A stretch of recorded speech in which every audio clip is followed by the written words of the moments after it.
Halo, assalamualaikum warahmatullahi wabarakatuh. Selamat siang ya, atau selamat sore ya buat teman-teman semuanya, khususnya yang selalu menantikan video terbaru atau updatean terbaru dari channel Solusi Hutang.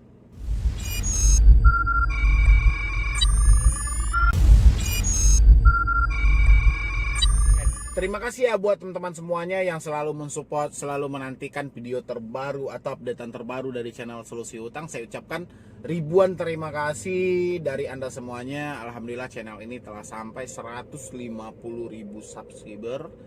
Itu alhamdulillah banget, berkat supportan dari Anda semuanya, berkat dukungan dari Anda semuanya, hingga channel ini terus berkembang dan terus berkembang sampai detik ini. Ya. Jadi seperti judul video kita hari ini, yaitu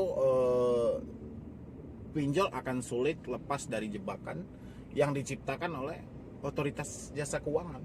Dan jebakan itu akan berdampak kepada perkembangan dari pinjol sendiri. Ya. Dan ini yang mau kita bahas hari ini bagi teman-teman semuanya. Yang belum support channel ini, silahkan disupport lagi, silahkan didukung, di like, di share, dan di komen juga. Pastinya di support juga, aktifkan loncengnya juga. Supaya apa? Supaya Anda mengetahui setiap kali saya update video, ada pembaharuan terbaru dari channel Solusi Hutang, Anda juga mengetahui dan pemberitahuannya masuk kepada Anda.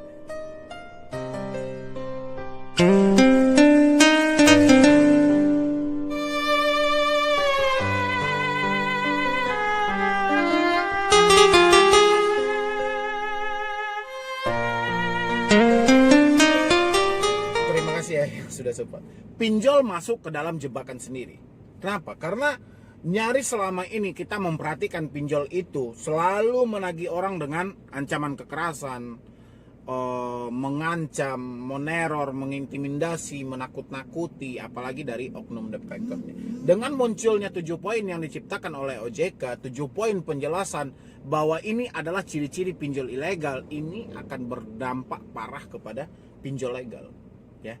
Kenapa? Karena nyaris di lapangan kita menemukan fakta yang dijelaskan oleh OJK, fakta yang disampaikan oleh OJK tentang ciri-ciri pinjol ilegal itu terjadi pada pinjol yang legal, pada pinjol yang resmi. Salah satunya apa? Salah satunya home credit. Home credit ini dia menagih debitur mereka itu dengan cara intimidasi, mengancam ke jalur hukum, akan pembekuan rekening dan segala macam. Belum lagi dari pinjol yang lainnya juga ikut serta seperti itu. Mereka juga akan membekukan rekening, mengintimidasi, mempenjarakan, mengobrak-abrik rumah, mengambil barang yang ada di rumah gitu loh.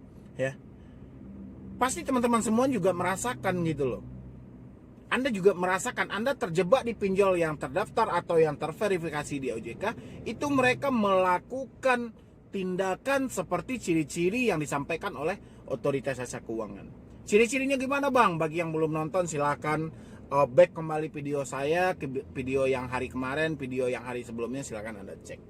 Ya, saya jelaskan itu lengkap dengan screenshotnya di situ. Anda silahkan pahami. Ya, dan ini ditemukan di dunia nyata, ditemukan hal yang seperti ini ditemukan gitu loh.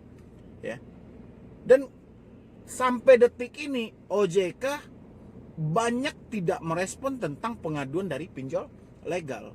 Dan kemarin di dalam salah satu 7 poin yang dijelaskan oleh OJK itu adalah kalau OJK tidak akan menerima pengaduan baik AFPI ataupun OJK sendiri tentang pinjol ilegal. Ya, dan itu cocoknya diadukan ke ranah pidana atau kepolisian. Dan bagaimana kalau ada debitur ke depannya mengadu soal pinjol legal dan tiba-tiba itu tidak direspon oleh otoritas jasa keuangan, apakah kita bisa ambil inisiatif sendiri bahwa ini adalah pinjol ilegal? Ya, makanya saya bilangin ini jebakan dan ini terlalu lebar ini dengan ciri-ciri yang seperti itu. Ini lebar banget gitu loh, ya. Dan satu hal lagi saya juga ingat, penagihan dari pinjol ilegal, mereka mengancam dengan kekerasan, mengintimidasi, meneror, dan ditambah lagi debt collectornya tidak memiliki sertifikat. Dan bagaimana kalau di lapangan debitur yang gagal bayar pinjol legal, mereka menemukan bahwa ada dari pinjol legal yang datang ke rumah tidak menunjukkan sertifikat atau tidak mengantongi sertifikat yang disebutkan oleh OJK, apakah kita bisa memvonis bahwa aplikasi itu ilegal? Ya, ini lebar karena saya menemukan nyaris semuanya di situ. Pinjol legal itu sesuai yang diceritakan oleh OJK, bukan pinjol ilegal aja. Jadi ciri-ciri pinjol ilegal, ciri-ciri pinjol legal itu hampir sama gitu loh, ya. Dan saya nggak tahu kalau seandainya semua orang di debetur yang telat bayar atau gagal bayar pinjol dan mereka menemukan di pinjol legal ciri-ciri seperti yang disampaikan oleh OJK tentang pinjol ilegal, ini gimana? Saya juga nggak tahu ya, apakah OJK akan mampu menjelaskan ini, apakah OJK akan mampu untuk menerangkan ini kepada debetur yang telat. Saya pikir 7 poin yang kemarin yang disampaikan oleh OJK, kalau kita teliti ya, kalau kita benar-benar memahaminya, ini menjadi kehancuran massal bagi pinjaman online ya. Kenapa seperti itu? Baik ilegal baik legal, mereka melakukan hal seperti yang dijelaskan oleh Otoritas Jasa Keuangan. Dan 7 ciri-ciri yang disampaikan oleh OJK sebenarnya bukan ciri-ciri dari pinjol ilegal aja, tapi pinjol legal juga seperti itu ya. Makanya saya sarankan buat teman-teman semuanya, kumpulin buktinya semuanya. Setelah terkumpul, seperti apa nanti cara penagihannya, cara penerapan bunganya ya, cara dari debt collectornya seperti apa, nanti Anda kirimin ke link pengaduan yang telah disediakan oleh Otoritas Jasa Keuangan. Dan kita berharap Otoritas Jasa Keuangan konsisten juga dan komitmen juga bahwa dia akan menangani pengaduan pinjol legal.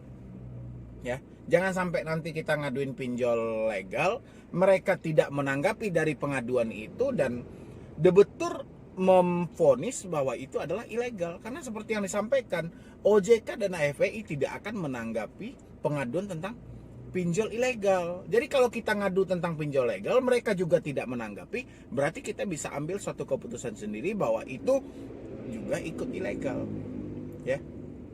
Makanya saya bilangin 2021 ini pasti akan berguguran ini, cuma gara-gara 7 poin yang dikeluarkan oleh OJK, dan Anda sebagai debetur benar-benar memahami ini, benar-benar mencari tahu tentang ini, dan saya yakin gitu loh.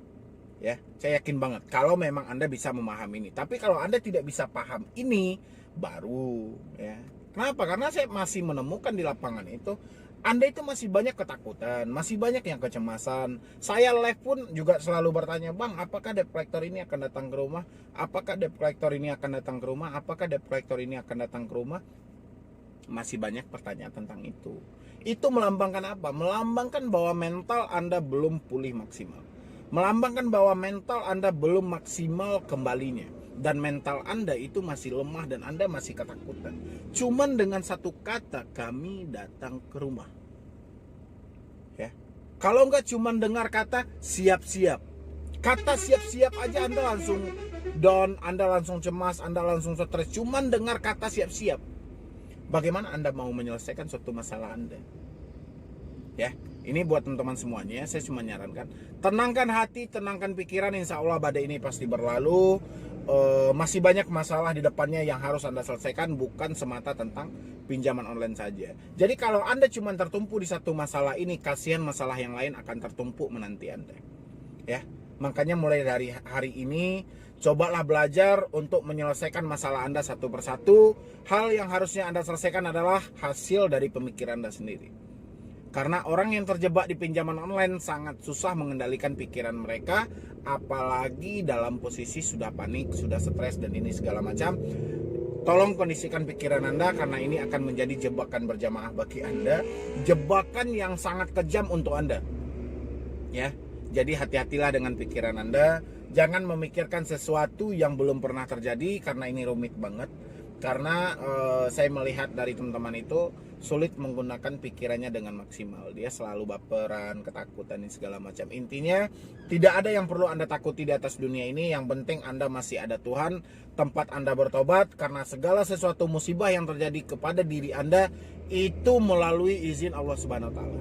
Kalau Allah Subhanahu wa Ta'ala tidak mengizinkan masalah ini jadi, datang kepada Anda, mungkin masalah ini tidak akan datang kepada Anda. Tapi karena Dia mengizinkan dan Tuhan itu yakin bahwa Anda mampu untuk menyelesaikannya, sehingga Anda diberikan ujian yang seperti ini. Dan saya yakin setelah Anda melewati ujian ini, pasti akan ada hikmah yang akan Anda dapatkan di depannya. Yang penting jangan mengeluh, jangan putus asa, tetap semangat, maju ke depannya, kerja keras, tingkatkan lagi kerja kerasnya, jangan sampai menoleh lagi ke hutang meskipun sekecil apapun. Ya, mungkin cuma itu dulu yang dapat saya sampaikan. Terlebih dan terkurangnya saya mohon maaf. Nanti buat teman-teman semuanya yang mau konsultasi atau diskusi sama tim saya, silakan di nomor yang ada di deskripsi. Ya. Dan Anda juga mau japri pribadi sama saya, Anda follow Instagram saya @medibroni. Silakan, nanti kita bisa berdiskusi bareng dan saya juga berbagi beberapa cerita saya di situ juga boleh, dan saya akan merespon DM Anda, DM yang belum pernah saya bahas di video. Tapi kalau DM Anda itu sudah pernah saya bahas di video, saya tidak akan respon itu. Dan saya akan biarkan, saya ngecek selalu kok. Ya. Jadi sekian dulu dari saya, Medibroni.